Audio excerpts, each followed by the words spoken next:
ഞാൻ ഡോക്ടർ അജയൻ വർഗീസ്, കോഴിക്കോട് ജില്ലയിൽ കുന്നമംഗലം പന്തീർപ്പാടത്തുള്ള institute of sexual and reproductive medicine എന്ന സ്ഥാപനത്തിൻ്റെ ഡയറക്ടറാണ്. ഇന്ന് ഞാൻ നിങ്ങളോട് സംസാരിക്കുവാൻ പോകുന്നത് ലിംഗത്തിൻ്റെ വളവും ചെരിവും എന്ന പ്രശ്നത്തെക്കുറിച്ചാണ്. ആദ്യം തന്നെ പറയട്ടെ, ലിംഗം കൃത്യമായി നടുഭാഗത്ത് വരേണ്ട ഒന്നല്ല. അതിനല്പം ഇടത്തോട്ടോ വലത്തോട്ടോ ഒക്കെ ചെരിവുണ്ടാകാറുണ്ട്. അതായത് ആ ചെരുവിനെ നമ്മൾ കണക്കിലെടുക്കേണ്ട കാര്യമില്ല. ലൈംഗിക ബന്ധം ശരിയായി നടക്കുന്നുണ്ടെങ്കിൽ ഇടത്തോട്ട് ചെരിഞ്ഞ് കിടന്നാലും വലത്തോട്ട് ചെരിഞ്ഞ് കിടന്നാലും ലിംഗത്തെക്കുറിച്ച് വ്യാകുലപ്പെടേണ്ടതുമില്ല. എന്നാൽ ലിംഗത്തിന് വളവുണ്ടാകുന്നത് അത്തരം പ്രശ്നങ്ങളല്ല, അത് ചികിത്സിക്കേണ്ട ഒരു കാര്യമാണ്. ഒട്ടനവധി ചെറുപ്പക്കാർ ലിംഗം ഇടത്തോട്ട് ചെരിഞ്ഞിട്ടാണ്, വലത്തോട്ട് ചെരിഞ്ഞിട്ടാണ്, ലിംഗത്തിനൊരു ചെരിവുണ്ട് എന്നൊക്കെ പറഞ്ഞ് ഇവിടെ ചികിത്സയ്ക്ക് വരാറുണ്ട്. ആ ചെറുപ്പക്കാരെ സമാധാനിപ്പിച്ച് പറഞ്ഞു വിട്ടാലും അവരുടെ സംശയം ബാക്കി നിൽക്കുന്നതായി കാണുന്നുണ്ട്. ഇതെന്തുകൊണ്ട് ഇങ്ങനെ ഡെവലപ്പ് ചെയ്തു എന്നുള്ളത് അറിയില്ല. ലിംഗം അങ്ങനെ കൃത്യം നടുമധ്യം സെൻട്രലായി തൂങ്ങിക്കിടക്കേണ്ടതോ ഉയർന്നു നിൽക്കേണ്ടതായ ഒരു അവയവമല്ല എന്നുള്ള സത്യം പറഞ്ഞുകൊള്ളട്ടെ. ഇനി വളവിലേക്ക് വരാം. ലിംഗത്തിന് വളവുണ്ടാകുകയാണെങ്കിൽ അത് പല രൂപത്തിലുള്ള വളവുണ്ട്. ആ വളവ് അങ്ങനെ ഉണ്ടാകുന്ന ഒരവസ്ഥയിൽ നമുക്ക് ലൈംഗിക ബന്ധം സാധിക്കാത്ത രീതിയിലേക്ക് വരെ പോകാറുണ്ട്. ലിംഗത്തിന് വളവുണ്ടാകുകയാണെങ്കിൽ ചികിത്സ ചെയ്ത് മാറ്റേണ്ടതുണ്ട്. എങ്ങനെയാണ് വളവുണ്ടാകുന്നത്, അത് സൃഷ്ടിക്കുന്ന പ്രശ്നങ്ങൾ എന്തൊക്കെയാണ്, ഇതെല്ലാം നമുക്കൊന്ന് പരിശോധിക്കാം.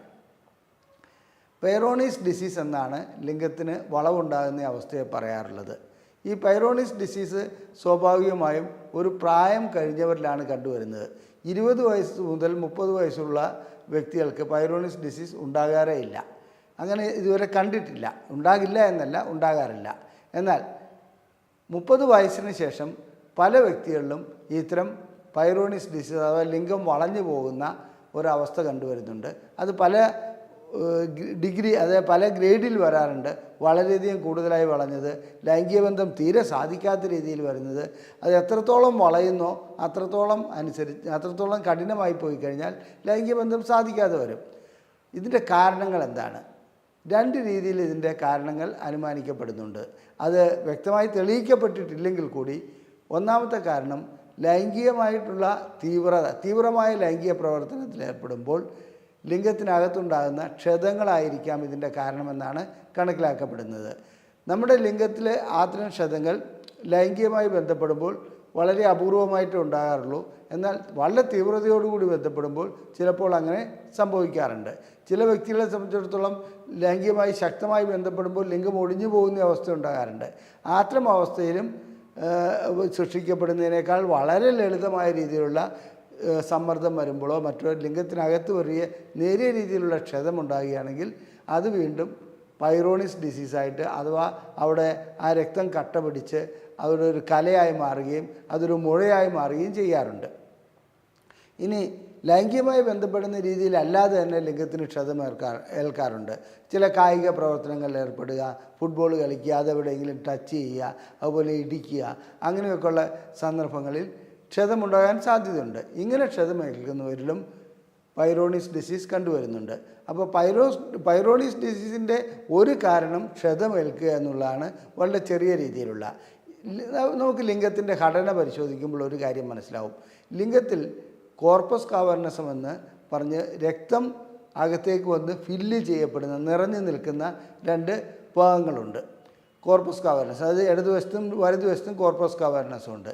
അതിൻ്റെ അടിയിലായിട്ട് കോർപ്പസ് സ്പോഞ്ചിയോസും, അതിനകത്തുകൂടിയാണ് മൂത്രക്കുഴൽ പോകുന്നത്. അങ്ങനെ ഒരു ലിംഗം ഉദ്ധരിക്കുമ്പോൾ വികസിക്കുന്ന ഒരു കല കൂടിയുണ്ട്. ഇതുകൂടാതെ ഇതിനെ ആവരണം ചെയ്തിരിക്കുന്നത് ഒരു ഫേഷ്യ ആണ്. ആ ഫേഷ്യ തീർച്ചയായിട്ടും ഒരു കട്ടിയുള്ള ഇലാസ്റ്റിസിറ്റിയുള്ള ഒരു ആവരണം തന്നെയാണ്. ആ ട്യൂണിക്ക ആൽബിജീനിയ എന്നാണ് അതിന് പറയുന്നത്. ആ ട്യൂണിക്ക ആൽബിജീനിയയുടെ ഭാഗത്തായിട്ട് എന്തെങ്കിലും ചതവോ മുറിവോ ഉണ്ടാകുകയാണെങ്കിൽ അത് വളർന്നിട്ടാണ് ഒരു 1.5 വർഷമെടുക്കും അത് വളർന്നൊരു രൂപത്തിലെത്താൻ, ഇങ്ങനെ വളവുണ്ടാക്കുന്ന അവസ്ഥയിലേക്ക് എത്താൻ. അപ്പോൾ ഏത് ഭാഗത്താണോ പ്രശ്നമുള്ളത് ആ ഭാഗത്തേക്ക് ലിംഗം വളഞ്ഞു പോകുന്നതായി കാണാം. ഇതിന് മറ്റു കാരണങ്ങൾ പറയുന്നത്, അതായത് ഓട്ടോ ഇമ്മ്യൂൺ ഡിസീസ്, നമ്മുടെ ശരീരത്തിൻ്റെ പ്രതിരോധ ശക്തി തന്നെ ശരീരത്തിനെതിരായി പ്രവർത്തിക്കുന്ന ഒരവസ്ഥയാണല്ലോ ഓട്ടോ ഇമ്മ്യൂൺ ഡിസീസ്. അങ്ങനെ വരുന്ന അവസ്ഥയിൽ ഇത്തരം വളവ് ഉണ്ടാകുന്നതായി കാണപ്പെടുന്നുണ്ട്. ചിലർക്ക് ജനിതകമായി ചില തകരാറുകളുള്ളവർക്കും ഇങ്ങനെ ലിംഗം വളഞ്ഞു പോകുന്നതായി കാണപ്പെടുന്നുണ്ട്. അപ്പോൾ ലിംഗം വളഞ്ഞു പോകുന്നതായി കാണപ്പെടുന്നതിൻ്റെ കാരണങ്ങളിൽ ചതവും അത് ഏൽക്കുന്നത് മാത്രമല്ല, അതായത് ഓട്ടോഇമ്മ്യൂൺ ഡിസീസ് ഉണ്ട്, അതുപോലെ ജനിതകമായിട്ടുള്ള മറ്റു കാര്യങ്ങളുണ്ട്. ഇത്തരം വ്യക്തികളെ സംബന്ധിച്ചിടത്തോളം ലിംഗം വളഞ്ഞു കഴിയുമ്പോഴാണ് അവർ ഈ പ്രശ്നങ്ങൾക്ക് ചികിത്സയുമായി വരാറുള്ളത്. പക്ഷേ നേരിയ വേദന ആദ്യം മുതലേ ഇത്തരം വ്യക്തികളിൽ അനുഭവപ്പെടുന്നുണ്ട്. അത്തരം വേദനകളെ അവർ അവഗണിക്കുന്നതായിട്ടാണ് കാണപ്പെടുന്നത്. അപ്പോൾ അങ്ങനെ അവഗണിക്കുന്ന നേരിയ വേദന ഭാവിയിൽ ലിംഗം വളയുവാനുള്ള കാരണമായി മാറാറുണ്ട്. എനിക്ക് പറയാനുള്ളത്, നിങ്ങളുടെ ലിംഗത്തിന് നേരിയ രീതിയിലുള്ള വേദന എപ്പോഴെങ്കിലും അനുഭവപ്പെടുകയാണെങ്കിൽ അതിൻ്റെ കാരണം കണ്ടുപിടിക്കണം. ഏതെങ്കിലും രീതിയിലുള്ള ക്ഷതമേറ്റിട്ടോ അല്ലെങ്കിൽ ഓട്ടോഇമ്മ്യൂൺ ഡിസീസ് കൊണ്ടോ എങ്ങനെയെങ്കിലും ആ രീതിയിലുള്ള പ്രശ്നങ്ങൾ വന്നതുകൊണ്ടാണ് ഇതിൻ്റെ വേദന അനുഭവപ്പെടുന്നതെങ്കിൽ അത് ഭാവിയിലേക്ക് പൈറോണിസ് ഡിസീസായി മാറാൻ സാധ്യതയുണ്ട്. ഇനി ഇങ്ങനെയുള്ളൊരു അവസ്ഥ വന്നു കഴിഞ്ഞാൽ എന്താണ് ചെയ്യേണ്ടത്? തീർച്ചയായിട്ടും ഡോക്ടറെ കാണണം. ഡോക്ടർ നിങ്ങളോട് കുറച്ച് ചോദ്യങ്ങൾ ചോദിക്കും. ഇതെപ്പോൾ തുടങ്ങി, എങ്ങനെ തുടങ്ങി, എത്ര കാലമായിട്ട് തുടങ്ങി. അതുപോലെ തന്നെ പ്രമേഹമുള്ള വ്യക്തികളിൽ ഇത് വളഞ്ഞു പോകാനുള്ള സാധ്യത വളരെ കൂടുതലാണ്. കാരണം നമുക്കറിയാം, അതിനുള്ളിൽ ക്ഷതമേക്കാനും രക്തക്കുഴലുകൾ പൊട്ടാനും ബ്ലോക്കാകാനും ഒക്കെയുള്ള സാധ്യത പ്രമേഹ രോഗികൾ കൂടുതലാണ്. അപ്പോൾ പ്രമേഹം ഒരു ഘടകമാണ്. അപ്പോൾ ഡോക്ടർ ചോദിക്കുന്ന ചോദ്യങ്ങൾ പ്രധാനപ്പെട്ട ഒന്നാണ്, പ്രമേഹമുണ്ടോ, അതുപോലെ തന്നെ മറ്റ് തകരാറുകളുണ്ടോ എന്നുള്ളത്. അത് കണ്ടുപിടിച്ചതിന് ശേഷം, ഇങ്ങനെയുള്ള സംഗതികൾ കണ്ടുപിടിച്ചതിന് ശേഷം അതിനുള്ള ചികിത്സകളിലേക്ക് പോകും. എന്താണ് ചികിത്സ? സാധാരണ രീതിയിൽ വെറും മരുന്നുകൊണ്ട് മാത്രം ഇതിനെ ചികിത്സിച്ച് മാറ്റുക എന്ന് പറഞ്ഞാൽ അത്ര എളുപ്പമല്ല. എന്നാലും ചില മരുന്നുകൾ, ചില വൈറ്റമിൻ ഗുളികകൾ, പിന്നെ നീര് കുറയ്ക്കുന്ന ഗുളികകൾ, അത്തരം ഗുളികകളൊക്കെ രോഗികൾക്ക് നൽകി ഇതിൻ്റെ ചികിത്സ ആരംഭഘട്ടത്തിൽ ചെയ്തു വരുന്നതായി കാണപ്പെടുന്നുണ്ട്, ഫലപ്രാപ്തി കുറവാണെങ്കിൽ കൂടി. രണ്ടാമതായി ഇതിനെ സംബന്ധിച്ചിടത്തോളം ഓപ്പറേഷൻ ചെയ്യുക അല്ലെങ്കിൽ അങ്ങനെയുള്ളതാണ്. ഓപ്പറേഷന് മുമ്പായിട്ട് ഇഞ്ചക്ഷൻ എന്ന ഒരു മെത്തേഡുണ്ട്. അതായത് എവിടെയാണോ ഈ കലകൾ രൂപം കൊണ്ടിരിക്കുന്നത് അതിനുള്ളിലേക്ക്, അതായത് ലിംഗത്തിലേക്ക് ഒരു ഇഞ്ചക്ഷൻ ചെയ്യുക. 3 തരത്തിലുള്ള ഇഞ്ചക്ഷനാണ് ഇപ്പോൾ ചെയ്തു വരുന്നത്. ഒന്ന് കൊളാജിനേസ് എന്ന് പറയും. എന്ന് പറഞ്ഞാൽ അത് ആ കലകളെ നശിപ്പിച്ച് കളയുന്ന ഒരു ഇഞ്ചക്ഷനാണ്. അടുത്ത തന്നെയാണെന്ന് വെച്ചാൽ വെറാപ്പമിൽ എന്ന് പറയുന്ന ഒരു മരുന്നാണ്. അതും പ്രഷറിന് ഉപയോഗിക്കുന്ന ഒരു ഗുളിയാണ്. അത് ഇഞ്ചക്ഷൻ രൂപത്തിൽ ലഭിക്കുമായിരുന്നു. അങ്ങനെ ഇഞ്ചക്ഷൻ രൂപത്തിൽ ലഭിക്കുന്ന അത്തരം ഗുളികളല്ല, ഇഞ്ചക്ഷൻ ലിംഗത്തിലേക്ക് ഈ നേരത്തെ സൂചിപ്പിച്ച പോലെ തന്നെ ഇഞ്ചക്ഷൻ ചെയ്യുകയാണെങ്കിൽ അതിന് പരിഹാരമുണ്ടാക്കാൻ കഴിയുന്നുണ്ട്.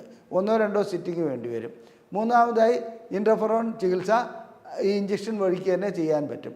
ഇതുകൊണ്ട് ഈ ഇഞ്ചക്ഷൻ വഴിക്ക് ഇഞ്ചക്ഷൻ ചികിത്സകൾ ചെയ്തതിന് ശേഷം ട്രാക്ഷൻ തെറാപ്പി എന്ന് പറയുന്ന ഒരു ചികിത്സയുണ്ട്. അതിൻ്റെ ചിത്രം ഞാനിവിടെ കാണിച്ചിട്ടുണ്ട്. ലിംഗത്തിന് വളഞ്ഞു നിൽക്കുന്ന ലിംഗത്തിനെ നേരെയാക്കിക്കൊണ്ടൊരു ട്രാക്ഷൻ ഇടുക. അത് സാധാരണ രീതിയിൽ അത് കുറച്ച് കാലം കഴിയുമ്പോൾ അത് നേരെയായി കിട്ടുമെന്നുള്ള ഒരു സങ്കല്പമാണ്. അങ്ങനെ അത് ചെയ്യാറുണ്ട്, ഫലപ്രദമായി കണ്ടിട്ടുമുണ്ട്. ഇതിന് ശേഷം ചെയ്യുന്നതാണ് ശസ്ത്രക്രിയ. ആ കലയുള്ള ഭാഗം കട്ട് ചെയ്ത് മാറ്റിയിട്ട് അവിടെ മറ്റു ഭാഗത്തു നിന്ന് സ്കിന്നോ അല്ലെങ്കിൽ വേറെ എന്തെങ്കിലും കലകളോ കൊണ്ടുവന്ന് ഇത് ചെയ്യുക. മിക്കപ്പോഴും ഫേഷ്യ തന്നെയായിരിക്കും എടുത്ത് അവിടെ ഇത് തുന്നിപ്പിടിപ്പിക്കുക. ഈ രീതിയിലുള്ള ചികിത്സകളാണ് ഇതിന് ചെയ്തു വരുന്നത്. ചികിത്സ ചെയ്തില്ലെങ്കിൽ ലിംഗത്തിൻ്റെ വളവ് കൂടി വരികയും ലൈംഗിക ബന്ധത്തിൽ ഏർപ്പെടാൻ സാധിക്കാത്ത ഒരു അവസ്ഥയിലേക്ക് പോവുകയും ചെയ്യും. അതിനു മുമ്പ് തന്നെ മനസ്സിലാക്കേണ്ട ഒരു പ്രധാനപ്പെട്ട കാര്യം, നാം നേരിയ രീതിയിൽ വേദന കാണുമ്പോൾ തുടക്കത്തിൽ ഡോക്ടറെ കാണിക്കുകയാണെങ്കിൽ, ലിംഗത്തിന് ഏതെങ്കിലും ഒരു വേദനയുണ്ടെങ്കിൽ അത് കാണിക്കുകയാണെങ്കിൽ അതിൻ്റെ കാരണം കണ്ടുപിടിച്ചിട്ട് സ്കാനിങ്ങോ മറ്റോ ചെയ്ത് പ്രശ്നങ്ങളുണ്ടോ എന്ന് മനസ്സിലാക്കി ചികിത്സയിലേക്ക് വരാൻ പറ്റും. അപ്പോൾ ലിംഗത്തിൻ്റെ ചെരിവല്ല പ്രശ്നം, വളവാണ് പ്രശ്നം.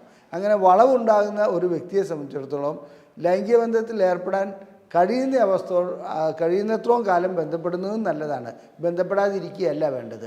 അപ്പോൾ ഭാര്യ തന്നെ ലിംഗത്തിനെ നേരെയാക്കിക്കൊണ്ട് യോനിക്കുള്ളിലേക്ക് കടത്തിക്കൊണ്ട് ലൈംഗിക ബന്ധത്തിൽ ഏർപ്പെടാം. അതുകൊണ്ട് ദോഷമൊന്നും വരില്ല. ആ സമയത്ത് വളവ് കൂടിക്കൂടി വരുന്ന ഒരവസ്ഥയിൽ പ്രത്യേകം ശ്രദ്ധിക്കേണ്ടതുണ്ട്. ഇതിന് ചികിത്സ നൽകാതിരിക്കുകയാണെങ്കിൽ അത് ഭാവിയിൽ ദോഷം ചെയ്യും. പിന്നെ ഒരു കാര്യം പറയട്ടെ, ഇത് അർബുദമല്ല. ഇതൊരു സാധാരണ പ്രശ്നങ്ങളൊന്നുമില്ലാത്ത ഒരു മുഴ മാത്രമാണ്. അതിന് ചികിത്സ വഴിക്ക് ഏതെങ്കിലും രൂപത്തിലുള്ള മെഡിസിൻ വഴിക്കോ ഇഞ്ചക്ഷൻ വഴിക്കോ അല്ലെങ്കിൽ ഓപ്പറേഷൻ വഴിക്കോ ചികിത്സ ചെയ്ത് മാറ്റി കഴിഞ്ഞാൽ പിന്നീട് പ്രശ്നങ്ങളൊന്നുമുള്ളതായി കാണപ്പെടുന്നില്ല. എന്നാൽ വളരെ അപൂർവം വ്യക്തികളിൽ ഓപ്പറേഷനൊക്കെ ചെയ്തു കഴിഞ്ഞാൽ പിന്നീട് എന്താണെന്ന് വെച്ചാൽ ഇതിൻ്റെ ലിംഗത്തിൻ്റെ ശക്തി, ബലം കുറയുന്നതായി കാണുന്നുണ്ട്. അതുപോലെ തന്നെ ഇഞ്ചക്ഷൻ തെറാപ്പി ചെയ്തിട്ട് ഇത് മാറ്റുകയാണെങ്കിലും ഇഞ്ചക്ഷൻ്റെ പ്രശ്നം കൊണ്ടല്ല, അവരുടെ ലിംഗം ചുരുങ്ങിപ്പോകുന്നതായും, അത്രയും ഭാഗത്തിനൊരു ക്ഷതമേറ്റല്ലോ, ലിംഗം ചുരുങ്ങിപ്പോകുന്നതായും ലൈംഗിക ശേഷി കുറയുന്നതായും കാണുന്നുണ്ട്. അപ്പോൾ തുടക്കത്തിൽ തന്നെ നാം ഇത് കണ്ടുപിടിച്ച് വേദന അനുഭവപ്പെടുന്ന അവസ്ഥയിൽ അതിനെ അവഗണിക്കാതെ ചികിത്സയ്ക്ക് വന്ന് കാരണങ്ങൾ കണ്ടുപിടിച്ച് പരിശോധനകൾ നടത്തി അതിനുള്ള ചികിത്സയിലേക്ക് പോവുകയാണെങ്കിൽ തീർച്ചയായിട്ടും ഇത് നമുക്ക് പരിപൂർണമായി പരിഹാരം കണ്ടെത്തുവാൻ കഴിയുന്ന ഒരു കാര്യമാണ്. നിങ്ങളുടെ പരിചയത്തിൽ ലൈംഗികമായി എന്തെങ്കിലും ബുദ്ധിമുട്ട് അനുഭവപ്പെടുന്ന ഏതെങ്കിലും വ്യക്തികളുണ്ടെങ്കിൽ അവർക്ക് ഈ വീഡിയോ ഷെയർ ചെയ്യുവാൻ അഭ്യർത്ഥിക്കുന്നു. ഞങ്ങൾ പ്രസിദ്ധീകരിക്കുന്ന ലൈംഗികമായിട്ടുള്ള പുസ്തകങ്ങൾ നിങ്ങൾക്ക് സൗജന്യമായി ഞങ്ങൾ അയച്ചു തരുന്നതാണ്. ഇവിടെ തന്നിരിക്കുന്ന നമ്പറിൽ ISRM എന്ന് ടൈപ്പ് ചെയ്ത് ഞങ്ങൾക്ക് വാട്സപ്പ് ചെയ്യുകയാണെങ്കിൽ ഈ പുസ്തകങ്ങൾ നിങ്ങൾക്ക് സൗജന്യമായി നൽകുന്നതാണ്. അതുപോലെ തന്നെ ഞങ്ങളുടെ വീഡിയോ ഇഷ്ടപ്പെട്ടുവെങ്കിൽ ഷെയർ ചെയ്യുക. അതുപോലെ തന്നെ ഈ ചാനൽ സബ്സ്ക്രൈബ് ചെയ്യുക. നിങ്ങളുടെ അഭിപ്രായങ്ങൾ കമൻറ്റ് ബോക്സിൽ രേഖപ്പെടുത്തുക. നന്ദി, നമസ്കാരം.